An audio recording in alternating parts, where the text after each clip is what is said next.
Assalamualaikum warahmatullahi wabarakatuh. Halo adik-adik, apa kabar kalian semuanya? Mudah-mudahan sehat selalu ya. Di video pembelajaran kali ini kita akan belajar IPA untuk kelas 8 materi getaran, gelombang, dan bunyi. Nah, tanpa kita sadari ternyata banyak penerapan getaran dalam kehidupan kita sehari-hari. Seperti contohnya gitar yang dipetik, kemudian ada bandulan jam dinding, dan masih banyak lagi. Kemudian selanjutnya kita akan bahas mengenai pengertian getaran. Jadi getaran itu adalah suatu benda disebut bergetar jika benda tersebut bergerak bolak-balik di sekitar titik kesetimbangan. Kemudian satu getaran adalah gerakan benda dari satu titik awal dan kembali lagi ke titik semula. Coba kita perhatikan ya. Jadi getaran itu gerakan dari titik awal kembali ke titik akhir. Ke titik awal kita lihat contohnya ya, dari titik A yang pertama, kemudian ke titik B, kemudian ke titik C, kemudian kembali lagi ke titik B, dan kembali lagi ke titik A. Nah, itulah yang disebut dengan satu getaran dari A, B, C, B, dan kemudian kembali lagi ke A. Selanjutnya ada istilah yang namanya amplitudo. Amplitudo itu adalah simpangan terjauh dari titik kesetimbangan. Jadi amplitudo itu jarak dari B ke A atau jarak dari titik B ke titik C. Nah, selanjutnya ada pula yang namanya frekuensi dan periode. Yang pertama kita akan membahas tentang frekuensi terlebih dahulu ya. Jadi frekuensi adalah getaran persatuan waktu. Nah, kita bisa menghitungnya dengan menggunakan rumus F sama dengan N dibagi T, di mana F adalah frekuensi dengan satuan Hertz, N banyak getaran, dan T adalah waktu dengan satuan sekon. Nah, kemudian yang kedua ada yang namanya periode. Jadi periode adalah waktu yang dibutuhkan untuk melakukan satu kali getaran. Nah, kita bisa menghitung periode ini menggunakan rumus T besar sama dengan T kecil dibagi N, di mana T besar yang artinya periode dengan satuan sekon, kemudian N artinya banyak getaran, kemudian T kecil artinya waktu dengan satuan sekon.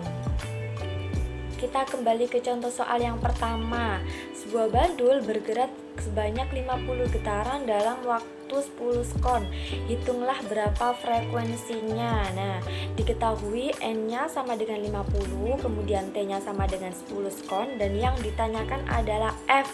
Nah, kita pakai rumus yang F sama dengan N dibagi T, di mana N-nya sama dengan 50 dibagi 10 sekon dan hasilnya sama dengan 5 Hz.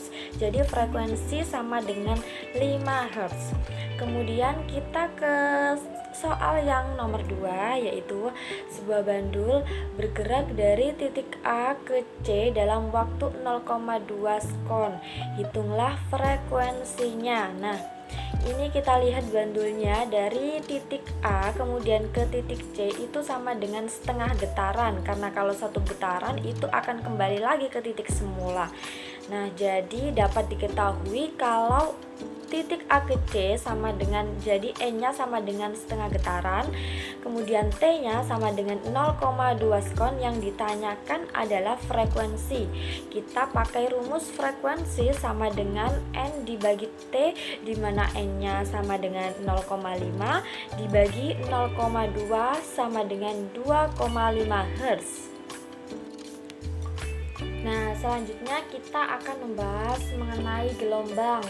Apa itu gelombang? Jadi gelombang adalah getaran yang merambat dengan membawa energi dari satu tempat ke tempat lainnya. Nah, berdasarkan arah getarannya, gelombang itu dibagi menjadi dua. Yang pertama, gelombang transversal. Nah, apa itu gelombang transversal? Gelombang transversal adalah gelombang yang arah rambatannya tegak lurus dengan arah getarannya. Nah, dapat kita lihat pada gambar di samping ya. Kemudian komponen-komponen dari gelombang transversal. Nah, coba kita perhatikan ya. Nah, jika ada titik A, B, C, D, E dan titik A, B, C itu dinamakan lembah gelombang. Kemudian kalau dari titik C, D, E itu dinamakan bukit gelombang. Jadi, satu gelombang itu harus terdiri dari satu bukit dan satu lembah. Nah, panjang gelombang itu bisa kita sebut dengan lambda. Nah, harus diingat ya. Jadi, satu gelombang itu harus terdiri dari satu bukit ditambah satu lembah. Nah, selanjutnya kita akan bahas mengenai gelombang longitudinal. Nah, gelombang longitudinal ini adalah gelombang yang arah rambatannya berimpitan dengan arah getarannya. Jadi, arah rambatan sama arah getarannya itu sama, baik horizontal maupun vertikal. Nah, gelombang ini terdiri dari rapatan dan renggangan. Coba kita perhatikan komponen-komponen gelombang longitudinal berikut ini. Nah, terdiri dari rapatan, kemudian sama terdiri dari renggangan. Jadi satu rapatan sama satu renggangan itu disebut satu gelombang.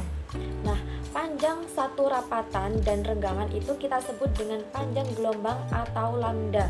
Jadi syaratnya satu gelombang itu terdiri dari satu rapatan ditambah satu renggangan. Nah, selanjutnya, jenis-jenis gelombang berdasarkan mediumnya. Yang pertama ada gelombang mekanik.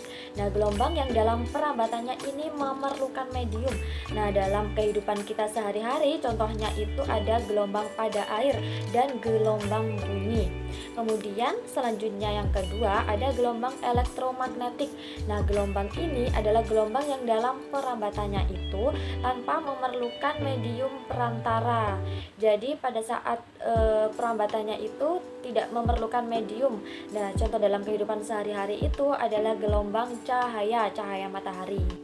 Nah, selanjutnya kita akan membahas mengenai cepat rambat gelombang. Nah, rumusnya ada V sama dengan lambda dibagi T besar, atau kita juga bisa pakai V sama dengan F dikali lambda. Jadi bisa disesuaikan ya nanti. Nah, dimana V sama dengan cepat rambat gelombang dengan satuan meter per sekon, lambda sama dengan panjang gelombang dengan satuan meter, kemudian T besar artinya periode dengan satuan sekon, dan F artinya frekuensi dengan satuan hertz. Nah, agar lebih paham kita ke contoh soalnya ya. Nah, sebuah gelombang panjangnya 0,75 meter, kemudian cepat rambatnya 150 meter per sekon. Tentukan frekuensinya. Nah, yang diketahui lambdanya atau panjang gelombangnya itu 0,75 meter, V-nya sama dengan 150 meter per sekon, dan yang ditanyakan adalah F atau frekuensi. Jadi kita pakai rumus yang V sama dengan F kali lambda. Nah, kita balik ya, F sama dengan V dibagi lambda. Jadi 150 dibagi 0,75 hasilnya 200 Hz. Nah, berikutnya kita akan mempelajari mengenai bunyi. Sebenarnya apa sih bunyi itu? Nah, bunyi adalah suara yang dihasilkan oleh benda-benda yang bergetar. Nah, bunyi itu merambat melalui udara, melalui telinga kita. Nah, berikut ini merupakan proses terdengarnya bunyi. Diawali dengan benda yang bergetar. Nah, benda yang bergetar akan menggerakkan molekul udara sehingga menimbulkan gelombang yang kemudian gelombang tersebut akan ditangkap oleh telinga kita. Molekul-molekul udara yang saling bertumpukan akan menimbulkan rapatan dan renggangan. Nah, inilah yang disebut sebagai getaran.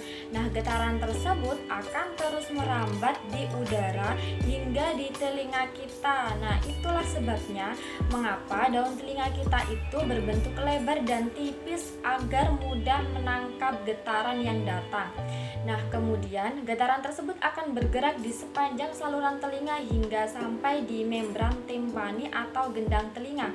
Nah, ketika sampai di selaput tipis membran timpani atau gendang telinga, membran tipis tersebut akan memperbesar getaran lalu mengantarkan ke tulang-tulang pendengaran dan akan diubah menjadi impul dan diantarkan ke otak kita. Nah, ada beberapa jenis bunyi berdasarkan frekuensinya. Yang pertama yaitu bunyi infrasonik. Nah, bunyi infrasonik ini bunyi yang frekuensinya itu kurang dari 20 Hz. Nah, bunyi infrasonik ini biasanya itu hanya bisa didengar oleh hewan-hewan tertentu seperti contohnya anjing dan gajah. Nah, kemudian yang kedua ada bunyi audiosonik. Nah, bunyi audiosonik ini bunyi yang frekuensinya itu di antara 20 sampai 20.000 Hz. Nah, bunyi ini mampu didengar oleh manusia seperti kita. Nah, kemudian bunyi yang ketiga yaitu bunyi ultrasonik. Nah, bunyi ultrasonik ini memiliki frekuensi lebih dari 20 Hz. Nah, bunyi ini dapat didengar oleh hewan-hewan tertentu seperti contohnya kelelawar dan lumba-lumba. Nah, kelelawar dan lumba-lumba ini juga dapat memantulkan suara ultrasonik untuk mengetahui keadaan lingkungan di sekitarnya. Nah, kemampuan tersebut kita sebut dengan ekolokasi. Nah, sekian video pembelajaran kali ini. Mudah-mudahan bermanfaat ya bagi kita semua. Kakak Fatim akhiri. Wassalamualaikum warahmatullahi wabarakatuh.